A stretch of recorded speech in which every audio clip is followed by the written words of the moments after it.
Hello po, Air Sign, Aquarius, Gemini, Libra. Kumusta po kayong lahat?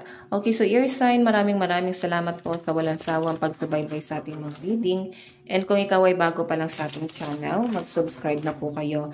And i-click mo na rin yung ating notification bell para lagi kang updated sa ating mga bagong upload. Okay, so Air Sign, tignan natin, gabay kapalaran mo. Air Sign, Aquarius, Gemini, Libra. Okay.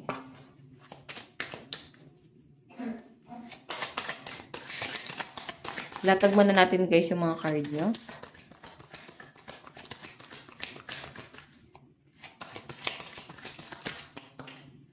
Okay. So, meron tayong King of Swords, nawawala ng gana, matamlay, nawawala ka sa focus. Alam mo naman yung gagawin mo pero I think medyo nawawalan ka lang ng gana sa kung ano yung ginagawa mo. So, I think meron kang gustong mangyari na parang hindi siya nangyayari. Air sign, okay? Ayan, parang nandun yung pagod mo. So, air sign kasi sinasabi dito kailangan mong magtiyaga. Since King of Swords yung energy mo, matalino kasi ang mga air sign. So, kailangan yung pagtiyagaan yan kung talagang gusto mo yung bagay na yan or passion mo yung bagay na yan. Okay? Tignan pa natin.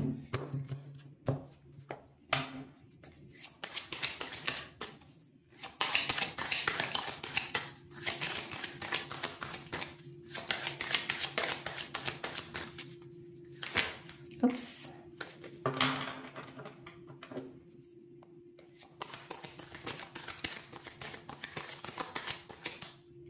Meron tayong 2 of Cups.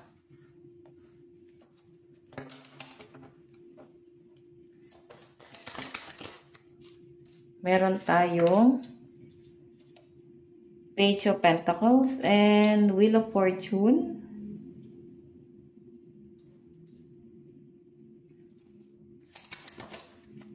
Okay, and meron tayong 4 of Swords. And yung bottom of the deck mo guys is the Devil. Grabe naman to. Okay, so sige, start tayo dito sa reading. Ayusin ko lang guys yung card mo. Okay. Okay, so may mga air sign dito na parang nag-iisip ka kung ano yung mga susunod mong diskarte. Habang iniisip mo yan, parang kailangan mo ng time at pahinga para simulan to, no? Medyo naguguluhan ka lang kasi, guys. Pwedeng may kumokontrol kasi sa mga decision mo, the Devil. Tignan mo, oh.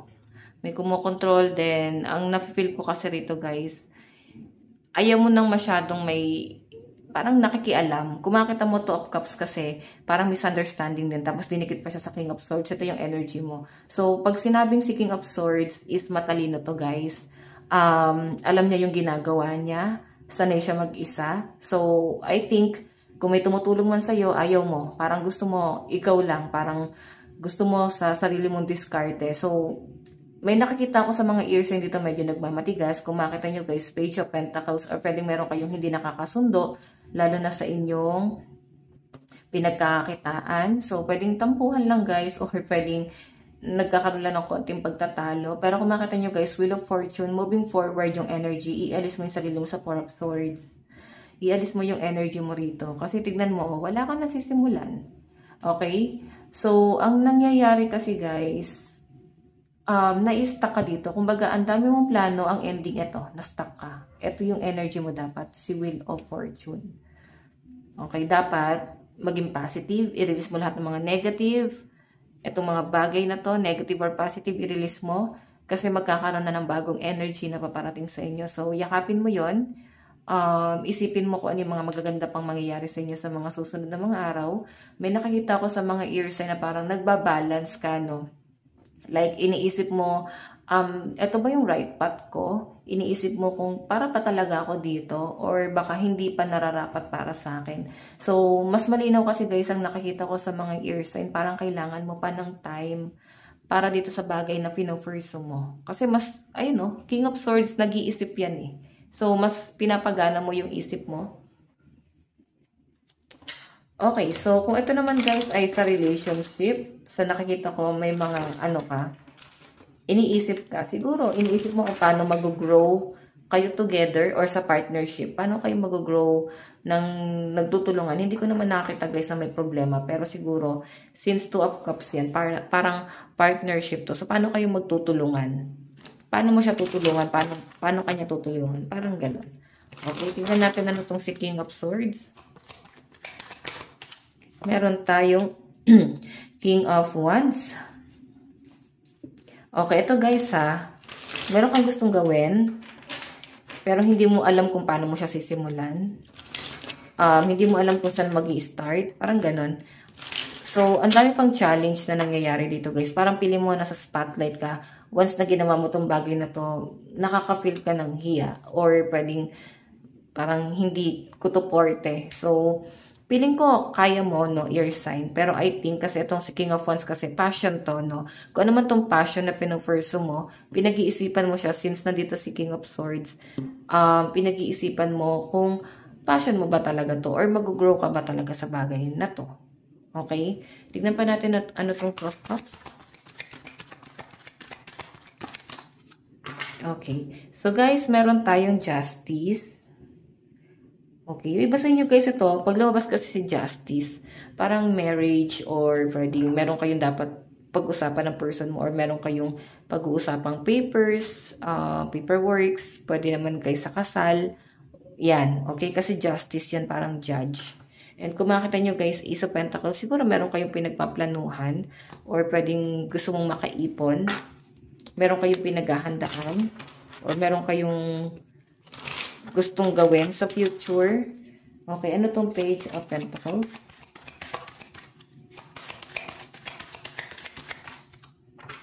Okay, so guys, si Page of Pentacles is si 2 of Cups in reverse. Diba? Sabi ko sa inyo eh. Page of Pentacles under niya is 2 of Cups in reverse. So, partnership. Ibig sabihin, mas gusto mo na magtiwala dun sa diskarte mo. So, okay lang din naman yun, guys. Pero siguro kailangan pa rin ng guidance. Okay, kasi page pa lang to eh. Nagsisimula pa lang. Ibig sabihin, wala pang solid na foundation.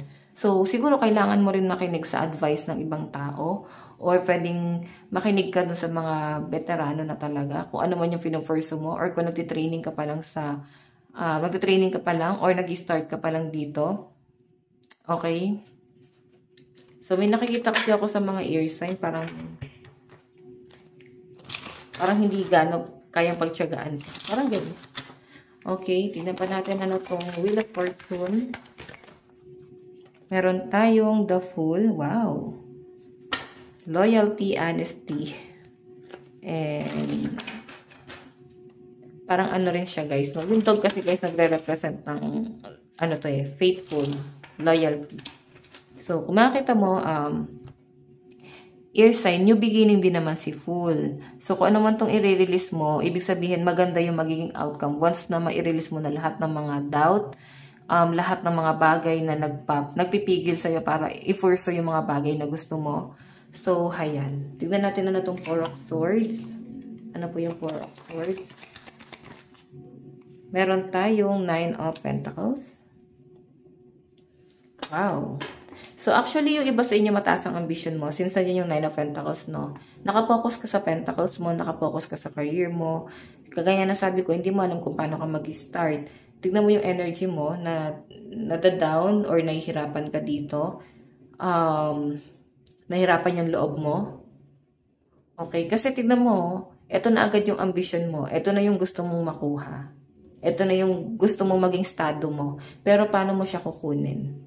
Since 4 of Swords ka dyan. Okay. Tignan natin guys, ano naman ang inyong advice?